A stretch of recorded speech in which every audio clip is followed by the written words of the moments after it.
Japan के Nagasaki शहर के पास समुंदर में एक छोटा सा आइलैंड मौजूद है, हाशिमा आइलैंड। लोग इसे बैटलशिप आइलैंड भी कहते हैं क्योंकि इसका शेप एक वॉरशिप जैसा दिखाई देता है, पर असल में ये एक छोटी सी सिटी है। एक टाइम था जब यहाँ हजारों लोग रहा करते थे। इस जगह पर कोल माइंस थी जहाँ से कोयला निकाला जाता था, जो जापान की इंडस्ट्रीज के लिए बहुत ज्यादा इम्पोर्टेंट था। पर आज ये आइलैंड बिल्कुल खाली है।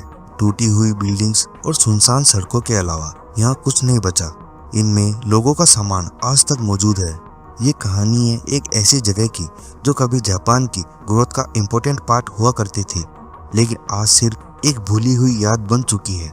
सवाल यह आता है कि इस छोटे से आइलैंड पर इतने सारे लोग क्यों रहते थे और क्यों एक दिन सब लोग ये आइलैंड छोड़कर चले गए। ये उनका अपना डिसीजन था या फिर कोई मजबूरी। यहाँ ऐसा क्या हुआ था जो जापान ने 35 सालों तक टूरिस्ट्स को इस आइलैंड पर जाने से रोका। आइए जानते हैं। सन 1800 के आखिरी दिनों में जापान में एक बड़ा बदलाव आया जिसे हम इंडस्ट्रियल रेवोल्यूशन कहते हैं। इस बदलाव के पहले जापान एक एग्रीकल्चर बेस्ड कंट्री थी जहां लोग खेतीबाड़ी करते थे और ज़्यादातर लोग गांव में रहते थे। लेकिन इंडस्ट्रियल रेवोल्यूशन के बाद जापान ने अपने देश को पूरी तरह से बदल दिया।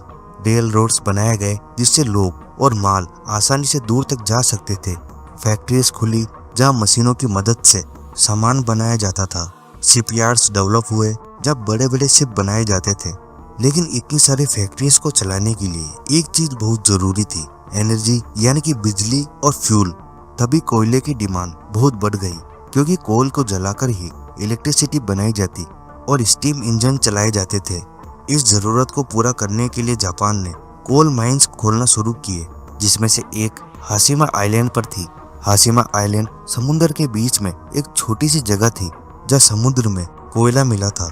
इसलिए 19th सेंचुरी में मित्सुबिशी ने हाशिमा आइलैंड खरीद लिया। उस वक्त मित्सुबिशी एक शिपिंग कंपनी थी। उसका मकसद था वहां से कोयला निकालना जो उनके स्टीम शिप्स यानी कि पुराने जहाज चलाने के लिए जरूरी था।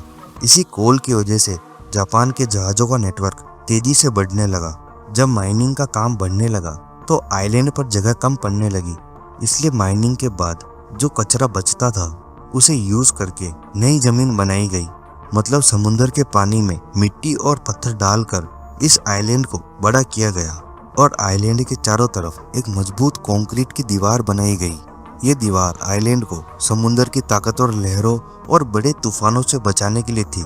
इसी तरह हाशिमा आइलैंड को धीरे धीरे बड़ा किया गया। जितनी ज्यादा माइनिंग होती गई उतनी ही ज्यादा जगह की जरूरत पड़ती गई, काम करने के लिए भी और लोगों के रहने के लिए भी।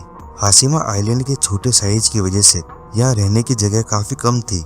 इसलिए यहाँ कंक्रीट रेजिडेंस कॉम्प्लेक्स बनाए गए ताकि ज्यादा से ज्यादा वर्कर्स अपनी फैमिली के साथ यहाँ रह सके। थोड़े समय में ये छोटी सी जगह एक छोटे से शहर जैसी बन गई जहाँ हर चीज थी, घर, स्कूल, हॉस्पिटल, दुकान और काम की जगह भी। हाशिमा एक मॉडर्न और खूबसूरत इंडस्ट्रियल कॉलोनी बन गई थी जहाँ सब कुछ एक छोटी सी जगह पर था।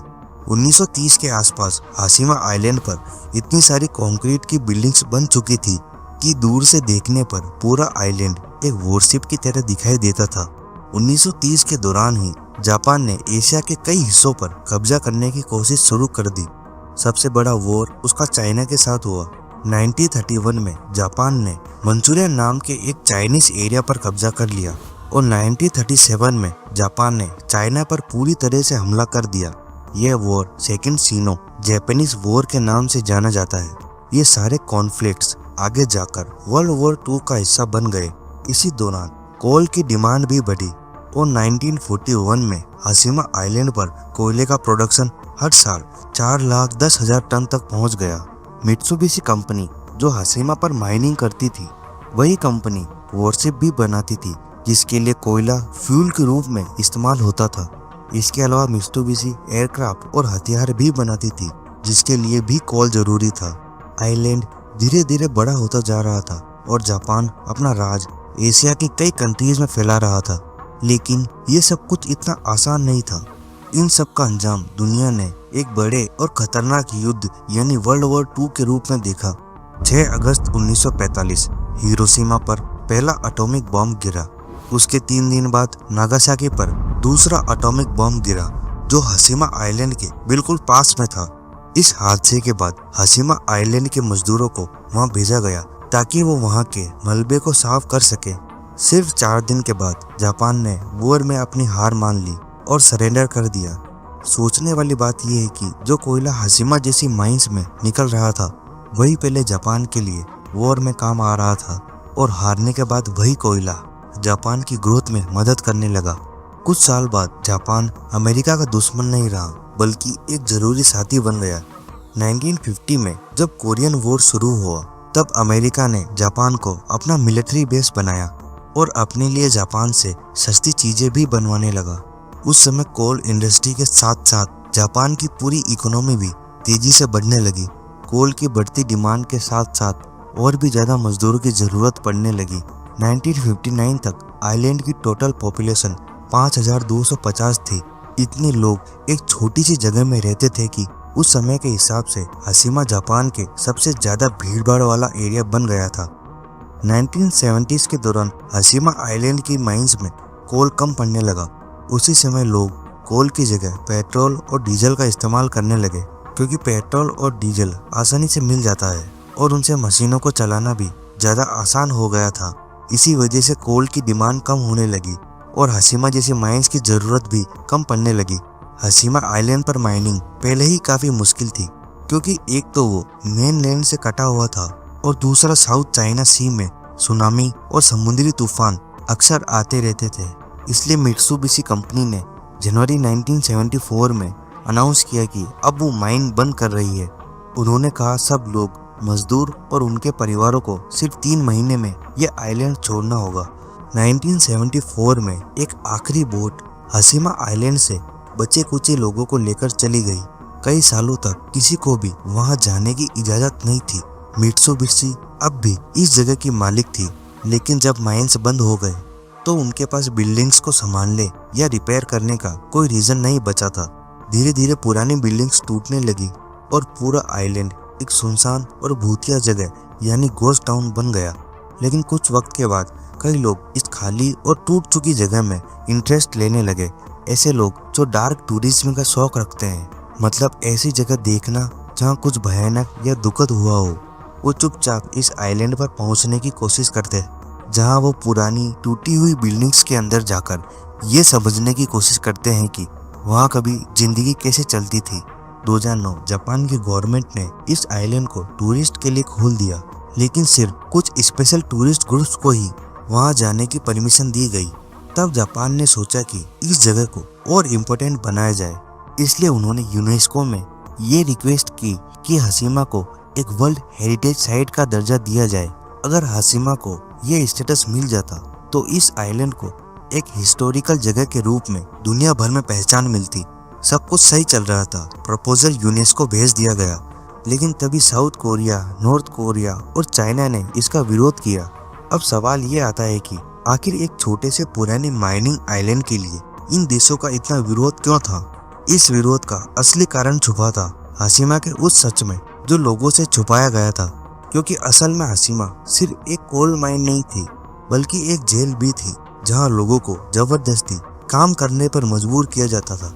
जब जापान ने एशिया के अलग अलग हिस्सों पर कब्जा करना शुरू किया था, उसे सिर्फ कोल की ही नहीं बल्कि सोल्जर्स की भी बहुत ज़रूरत थी। बहुत से जापानीज और कोरियन लोगों को आर्मी में भेज दिया गया, जिससे फैक्ट्रीज और माइंस में काम करने वाले लोग कम हो गए।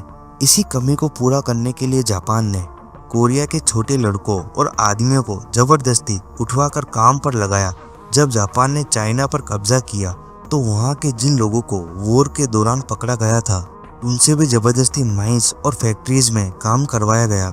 वहाँ का काम बहुत ही मुश्किल था। हालात इतने खराब थे कि लोगों को ना ढंग से खाना मिलता था, ना सोने की जगह, ना ही बेसिक सुविधाएं। कई हजारों कोरियन और चाइनीज वॉर प्रिजनर्स वहाँ के मुश्किल हालात में मर गए। ये एक ऐसी सच्चाई है जो जापान की सरकार आज तक छुपाती है। बहुत से लोग जो इस जगह से जिंदा निकलने में कामयाब हुए, उन्होंने बताया कि कई मजदूर हाशिमा में मजबूरी में काम करते हुए मारे गए। उनकी लाशें पास के एक और आइलैंड नाकानोशिमा में ले जाई जाती थी और उन्हें वहां जलाया जाता था। जब लाशें जलती थी तो वहां से उठता हुआ धुआं देखकर हाशिमा के मजदूरों को लगता था कि उनका अंजाम भी ये हो सकता है। लेकिन जापान की सरकार आज भी ये कहते हैं कि नाकानोशिमा में ऐसी कोई जगह नहीं है जहां लाशें जलाई जाती थी। आज भी कई देशों का कहना है कि जापान हाशिमा आइलैंड की पूरी सच्चाई दुनिया से छिपा रहा है। हाशिमा को वर्ल्ड हेरिटेज साइट बनवाने का प्रोसेस काफी लंबा चला। फाइनली 2015 में जापान और साउथ कोरिया के बीच एक डील होती है। इस डील में जापान ने वादा किया कि वो हाशिमा का इतिहास, जहां लोगों को जबरदस्ती काम करवाया गया था, उसकी सच्चाई टूरिस्टों को बताएगा। तब जाकर साउथ कोरिया ने जापान के प्रपोजल को सपोर्ट किया। इसके बाद हाशिमा आइलैंड को वर्ल्ड हेरिटेज साइट का टाइटल मिला। लेकिन आज भी इस आइलैंड की पूरी सच्चाई दुनिया के सामने नहीं आई है। Thanks for watching.